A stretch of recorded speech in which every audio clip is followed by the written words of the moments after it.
Hello, cosmic friends. This is Melanie with the Astro News, Astro Weather video for the Phoenix Week. Why am I saying Phoenix Week? Because the Sun and Mars will move this week from Scorpio to Sag. For the Sun, that's every year November 22nd, but this year also Mars, who has been in Scorpio longer than the Sun, the last 6 weeks or so, is shifting from Scorpio to Sag 2 days later on November 24th. So, what a shifting week from deep water to upward rising fire. Can you feel it already? I do. And yeah, what moves you? What has moved you deeply and now moves you to maybe share your experience, share your understanding, share what you've been through and how you came through it, and what can lift the spirit up and how spirit can lift you and carry you through these dark times of the year, but also of the world that we've been in so many ways. So the fire in astrology is related to spirit and to energy, to generating energy that is contagious, that can be a spark that ignites. And I say also for the first 10 degrees of Sagittarius that we're moving into from the 22nd on until December 1st, I believe, or December 2nd. This is the first part of Sag, has an Aries undertone, and that is the motto is be the spark that ignites the hearts. So yeah, what is that inner flame, the inner spark of life that is inspiring? I saw today, after talking to a friend, an Aries friend actually from Germany online, we were talking about resilience, and I also shared that example about Lahaina on Maui, and then I checked in with the banyan tree again, and the banyan tree is showing more signs of life. So life is coming forward, new sprouts, new leaves, new greenery is coming through the fire. What a phoenix model, right? Of resilience, of life returning after being charred and after all that death and destruction. So, yeah, and that's inspiring. And so, what else is going on this week? This is the main theme here: is the Phoenix vibe that will carry us out from a deep dark funk that we could have spiraled downward, but also for good reasons in terms of processing what's usually hidden and in the shadow, repressed, especially emotionally, and not processed, right? So this is the last week of processing, last week of Scorpio, of what could have had a hold on you, could have had you in its grip, and could have gotten you stuck in your own underworld. So now the incentive is the energy is moving upward, onward to the light as we're going to Sag season, which is the season before winter solstice, when all the candles and Christmas lights are on, anticipating the return of the solar light with winter solstice. So and Mars will be in, so of course the Sun will be in Sag until winter solstice, the 21st of December, and Mars will be in Sag for even longer, and that will be until January 4th, 2024. So more time of movement with the light, movement with our motivation, with our heart fire. Sagittarius is all about coming from the heart, shooting from the heart, aiming with trust that our message and our inspiration, our love, our gift, our generosity will meet other hearts. So Sagittarius is very welcome. after all this deep, dark, scorpionic probing and digging in the last month and more through the Sun and through Mars. Mars already since early October, I gather. Let me just go back and verify. Scorpio. Mars has been in Scorpio since October 11th. So, and what else is going on this week?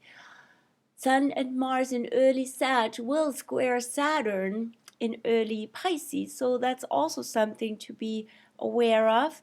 And that will happen on November 23rd, 25th. So on Thursday and Sunday will be the square from the Sun first and then from Mars to Saturn.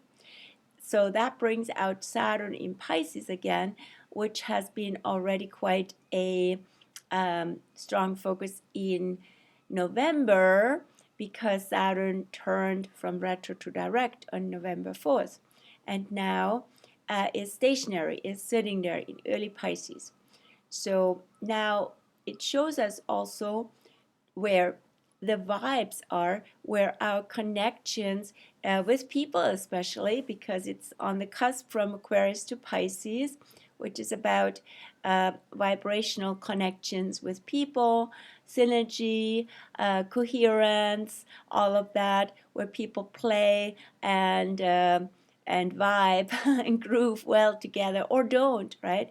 So we've seen more evidence where the vibrations are right and can carry us forward and where they are not, and it's more a way, more a signal of letting go if change and working on these things is not really an option. So might be about letting go situations because now the spirit of Sagittarius, the fire, is also our inner knowing, our spirit, our trust in ourselves, in life, in positivity, in a way forward and upward.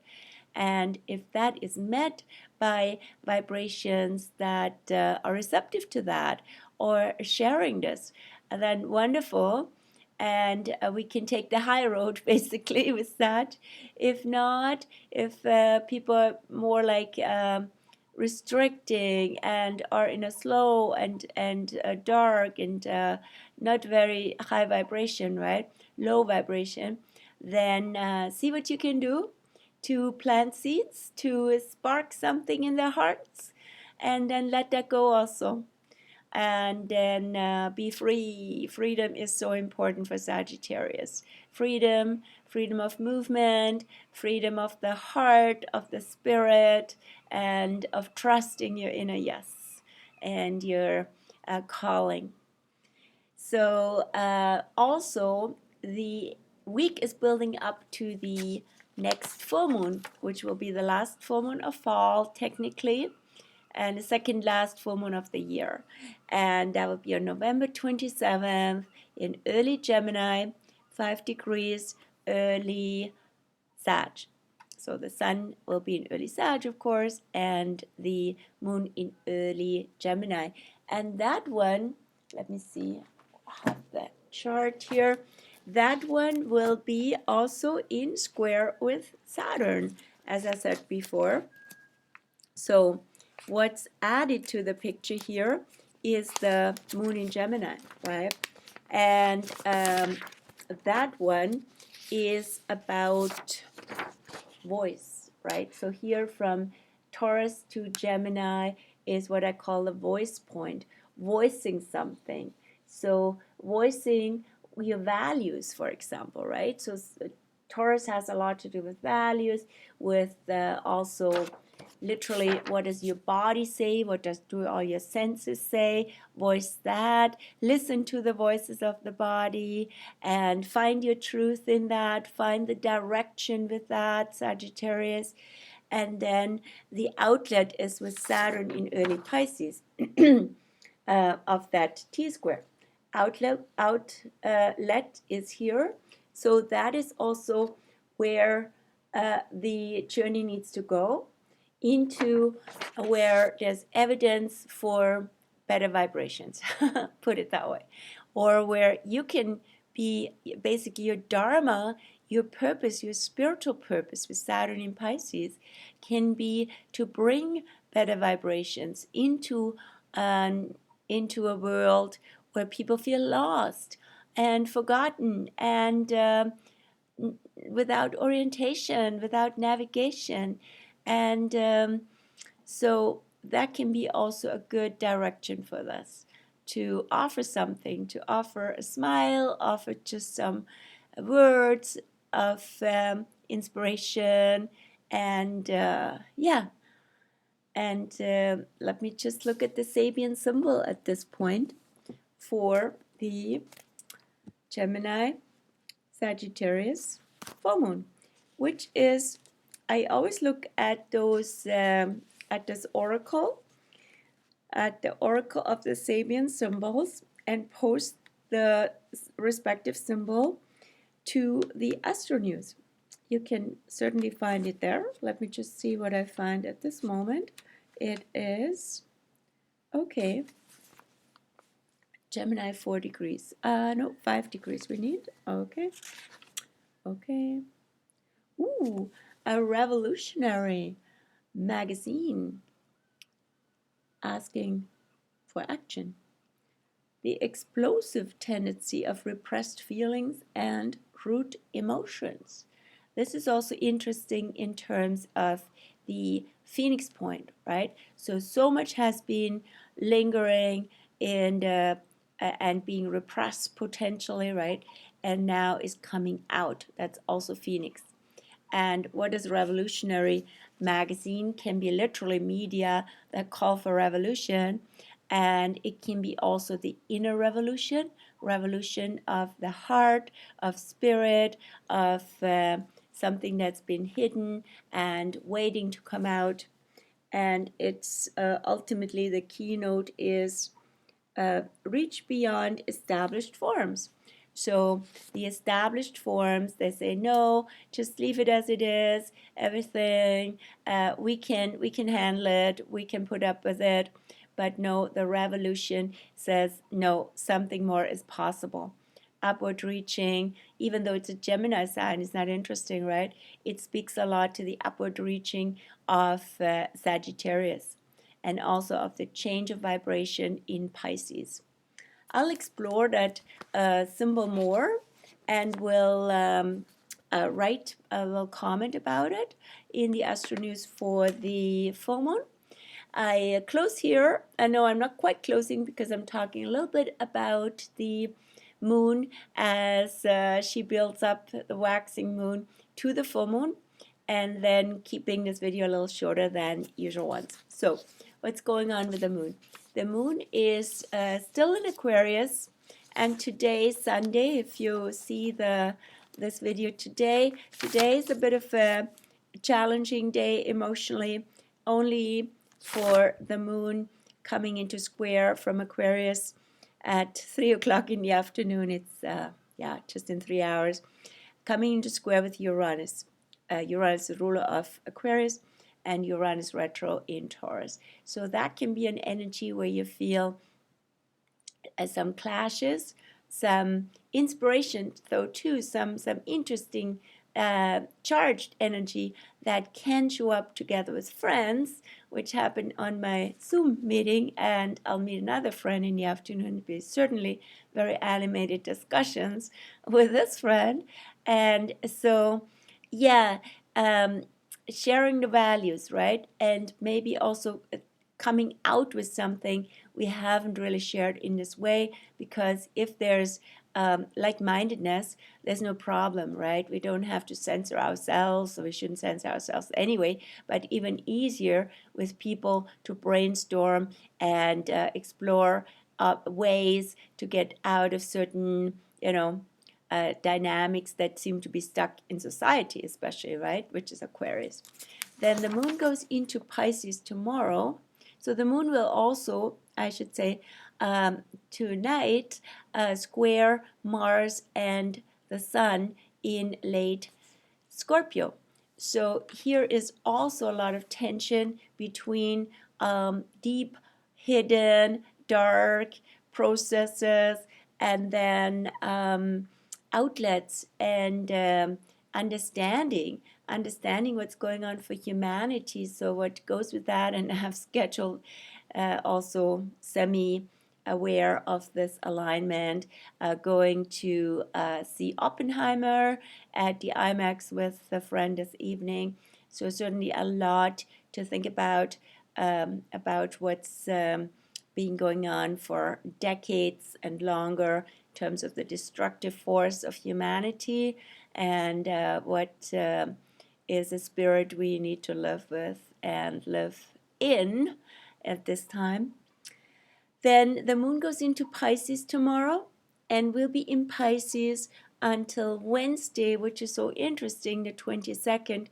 That's the last 2.5 days in Scorpio, while the moon is also in Pisces, and end of Scorpio has also Pisces undertone. So very Piscean, very much washing out residues of this whole process in the last 4 weeks that we've gone through, and hopefully blessing it and blessing it all, letting it all come together, letting it all be met by love, letting it be all met by higher forces that help transform things, and so that we are freer and can see the light again.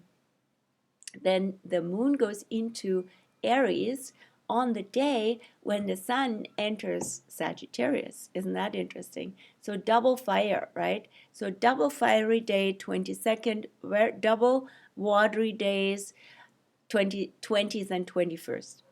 And then the double fire with the sun entering Sag, when will that be? At 6:03 a.m. Pacific. The moon goes into Aries at 9:19 a.m. So 3 hours later. Pretty much all day Wednesday, all day Thursday, which is also US Thanksgiving. A lot of fiery energy, a lot of inspiration, lots of light, literally Christmas lights, but more so the inner heart light is being ignited. And we feel freer again, and we have an inner sense where the journey is going, and how we can trust the journey. And a new, bold, and bright energy with Aries. Then on Friday, the 24th, when Mars enters Sag for quite a while, until January 4th, until mid-Capricorn, right, season. Then 6 weeks or so, then the moon goes into Taurus. So Friday noon until all day Saturday, and until Sunday 4 p.m., 4ish, 4:40 is the time when the moon will be in Taurus. So the moon is very comfortable in Taurus, very well positioned. So it's also time to enjoy, and especially it's a pre-full moon. Lots of wonderful vibes to be grounded, to enjoy good food, enjoy nature. Not gardening time anymore, but maybe also a clearing and preparing for a beautiful seasonal decoration, and come together with people for that. First Christmas events of the year on that weekend. Then the moon enters Gemini in the late afternoon, early evening of the 26th, and on the 27th will be the full moon at 1:16 a.m. Pacific. So the full moon night will be already Sunday, Monday, and Monday, Tuesday still, but the exact full moon in her build-up will be Sunday, Monday. And as I said, now it's about voice. It could be literally about singing, about coming together and raising our hearts and our spirit and raising our voices to sing. And yeah, that Gemini energy can also bring up a lot of discussions, a lot of talks, a lot of sharing with people. So a lot of learning from one another. Gemini Sag is all about learning and teaching, and languages also. Find the right words, find the right language, a language of the heart, of course, with Gemini Sag that naturally meets whatever your mother tongue is. So, and that's it. So the next Astro News will be just video vlog wise will be just on or shortly after the full moon and for that week leading into December. But as I said, the Sag season is starting this week, so I wish you well for the Phoenix journey of the week, and in your life may spirit rise and take you places. See you soon, either in person or you see me online. And as usual, I post links to the articles, or at least to the WordPress blog where the articles appear when they're ready. The Phoenix one will be ready soon, and then the Mars one will be also soon, and full moon by the weekend. So, by the way, I also want to mention, yes, my treat time offer of the year starts early this year. I started literally on the Phoenix Day on the 22nd, and it goes until December 22nd. What does treat time mean? It's an offer, a special for consultations where you can either purchase your own session, treat yourself, get 22% off of my regular rates. The session is valid until February 2nd.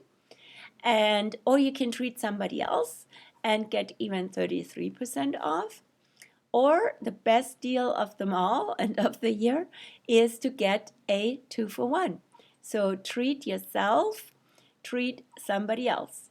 So if you treat somebody else to a session, you get the same amount, same time, same type of session for yourself.